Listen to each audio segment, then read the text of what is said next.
Heroine ஜோயாவை தான் காட்டுறாங்க. எங்கடா இவ பதறி அடிச்சுக்கிட்டு ஓடி வரா அப்படின்னு பார்த்தா இவ தங்கச்சியோட டீச்சர் ஃபோன் பண்ணியிருக்காரு இவளை பத்தி, அதாவது தங்கச்சியை பத்தி கம்ப்ளைண்ட் பண்றதுக்கு. போச்சு போச்சு, இந்த தண்டசோறு என்னதான் பண்ணுச்சுன்னு தெரியல, இவர்கிட்ட எல்லாம் வந்து நம்ம கை கட்டி நிக்க வேண்டியதாயிடுச்சு அப்படின்னு புலம்பிக்கிட்டே வர ஹீரோயின். இவதான் நம்ம ஹீரோயினோட தங்கச்சி, இவளோட பேரு வந்து சென். இவ ஐயோ அக்கா அக்கா தயவு செஞ்சு என்ன மன்னிச்சுட்டு அம்மா கிட்ட அப்பா கிட்ட சொல்லிடாதக்கா, நான் ரொம்ப மார்க் கம்மியா வாங்கிட்டேன் அப்படின்னு சொல்லிட்டு புலம்புறா. அடியே விளங்காதவளே, உன்னால நான் தாண்டி பாடுறேன், அப்பா அம்மா கிட்ட ஒரு வாட்டி உனக்காக நான் கை கட்டி சாரி சொல்ல வேண்டியதா இருக்கு. நானும் எவ்வளவு கஷ்டப்பட்டு உனக்கு சொல்லித்தரேன், மண்டையில படிப்பே ஏற மாட்டுதா. நாங்கெல்லாம் உங்க காலத்துல ஐயோ ஐயா என்ன மன்னிச்சிடுங்க ஐயா, எங்க குடும்பமே நல்லா படிக்கிற குடும்பம், நானும் எக்கச்சக்கமா மார்க்கெல்லாம் வாங்குவேன். ஆனா இந்த தண்டசோறு ஏன் தான் இப்படி இருக்குன்னு தெரியல, தயவு செஞ்சு வந்துட்டு எங்களை மன்னிச்சிருங்க, எப்படியாவது நான் வந்து இவளை படிக்க வச்சு பாஸ் பண்ண வச்சிடறேன் அப்படின்னு சொல்லிட்டு குனிஞ்சு மன்னிப்பு கேட்டுக்கிட்டு இருக்கா. தங்கச்சிக்காரியும் அக்காவா இதெல்லாம் பண்றா அப்படின்னு நினைச்சுக்கிட்டு அவளும் குனிஞ்சு மன்னிப்பு கேட்கிறா. அப்பதான் நமக்கு நம்ம ஹீரோ இன்ட்ரடியூஸ் பண்றாங்க.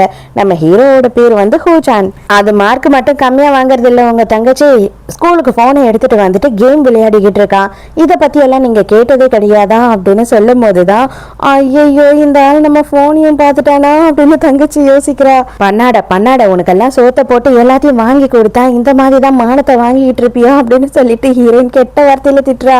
ஐயா தாயே சாமி அப்படின்ற மாதிரி ஹீரோயின் ஒரு லுக்க விடுறா. அப்பதான் ஹீரோயோட மூஞ்ச பாக்குறா. ரெண்டு பேரும் 7 வருஷம் கழிச்சு ஒருத்தர் பாத்துக்கிறாங்க. கரெக்டா 7 வருஷத்துக்கு முன்னாடி இவங்க ரெண்டு பேரும் பிரியறதுக்கு முன்னாடி என்ன ஆயிருக்கும் அப்படின்னு பார்த்தா, இவங்க ஸ்கூல் முடிச்சுட்டு காலேஜ் என்ட்ரன்ஸ் எக்ஸாம்காக வெயிட் பண்ணிட்டு இருப்பாங்க.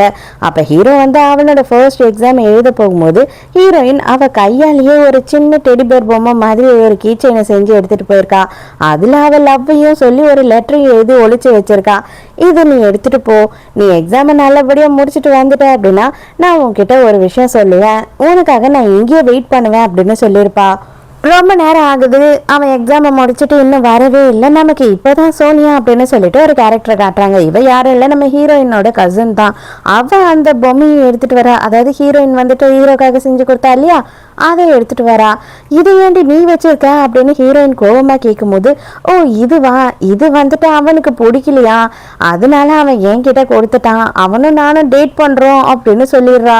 இவ பொய் சொல்றாளோ உண்மை சொல்றாளோ அதை இவ தான் சொல்றா. ஹீரோயின் அதோட உடஞ்சு போயிடுறா. இதெல்லாம் நான் நம்பவே மாட்டேன், மரியாதையா என்கிட்ட கொடு அப்படின்னு சொல்லி ஹீரோயின் அதை புடுங்க ட்ரை பண்றா.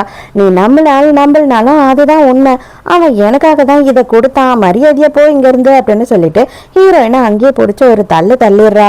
முதல்ல ஹீரோயின் நம்பல, அதுக்கப்புறம் இவன் என்ன சொல்றான் அப்படின்னு பார்த்தா, இவ்வளவு நாளும் அவன் வந்து சும்மா டம்மி பீஸா தான்